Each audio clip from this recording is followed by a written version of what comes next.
Good evening. आज मैं आपकी मुलाकात करा रहा हूँ हमारी एक पुरानी छात्रा से, और उसका नाम है दृष्टि श्री।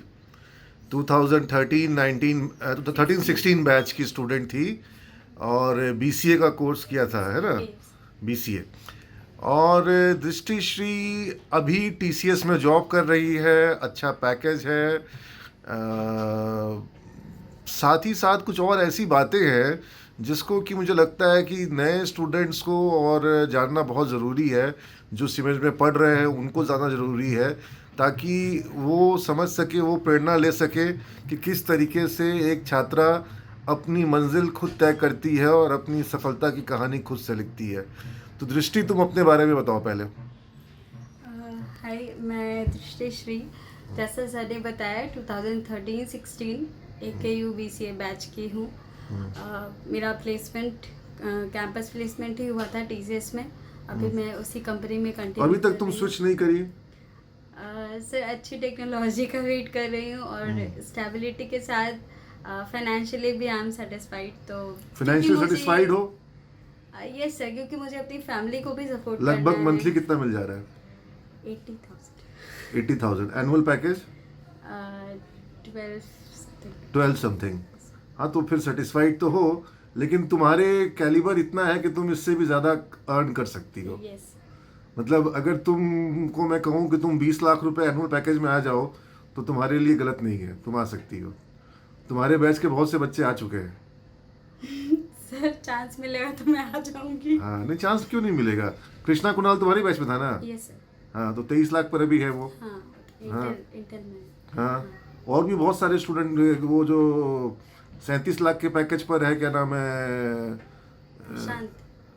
हाँ, नहीं, सबका नाम मुझे याद नहीं आ रहा है। ये स्वामी अनिल सरस्वती। हाँ, अनिल सर। तो भी तुम्हारी बैच का था शायद। हम्म, हाँ, चलो। वो लोग हैं। नहीं तो आसमान जो है खुला पड़ा है। हाँ सर, मैं ट्राई कर रही हूँ। अभी कंस्ट्रेंट था ये थोड़ा नहीं, लॉकडाउन जहाँ पे के तुम टाइम पहुंची हो में। वो अपने आप में बहुत बड़ी मिसाल है। वो भी कोई छोटी मोटी बात नहीं है ना? 1 लाख रुपए का के पैकेज पे आना मंथली, ये भी कोई छोटी मोटी बात नहीं है। लेकिन इससे बड़ी बात जो तुमने मुझे बताई कि जब तुम पढ़ रही थी Yes, sir. तब तुमने एक प्रयास तुम्हारा ये था कि तुम अपनी फीस खुद से पे करो। Yes, sir. तो ये तुम कैसे करती थी? सर मेरे पास में ही एक स्कूल था, तो मैं वहाँ पहले पढ़ाती थी और फिर स्कूल से डायरेक्ट मैं कॉलेज आकर क्लासेस करती थी। तो बच्चे तो कंप्लेन करते हैं कि सर इतनी देर तक मैं काम नहीं कर सकता, इतनी देर तक पढ़ नहीं सकता।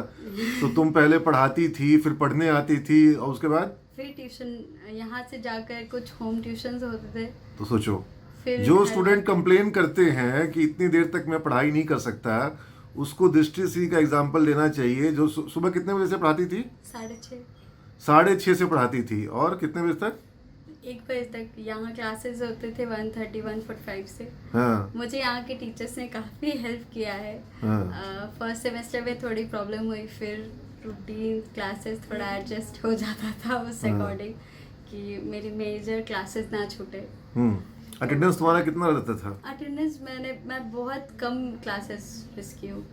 मतलब इतना सारा कोच तुम पढ़ाती थी, स्कूल में तुम ट्यूशन लेती थी, उसके बावजूद तुम्हारा सिमेज में अटेंडेंस पूरा रहता था? हाँ सर, मैं सिमेज के कल्चरल प्रोग्राम में भी रहती थी। मुझे याद है। इंग्लिश फेस्ट में मैं विनर भी रह चुकी हूँ। हम्म, तो मैं सारी चीज़ों में इन्वॉल्व थी। हम्म, सॉरी। हम्म। तो वो कंटिन्यू चला। और तो अब ट्यूशन पढ़ा रही हो? अब ट्यूशन नहीं पढ़ा रही हूँ। अभी मैं पार्ट टाइम बच्चों को, फिर मेरा रूटीन वैसा ही है सर। मैं सुबह बच्चों को पढ़ा रही हूँ स्कूल में, और फिर आई एम तो सॉरी। ये पढ़ाने का काम तुमको क्या, मतलब अब पैसा की कमी तो है नहीं? नहीं सर, मुझे पैसा नहीं मिलता है इस काम के लिए।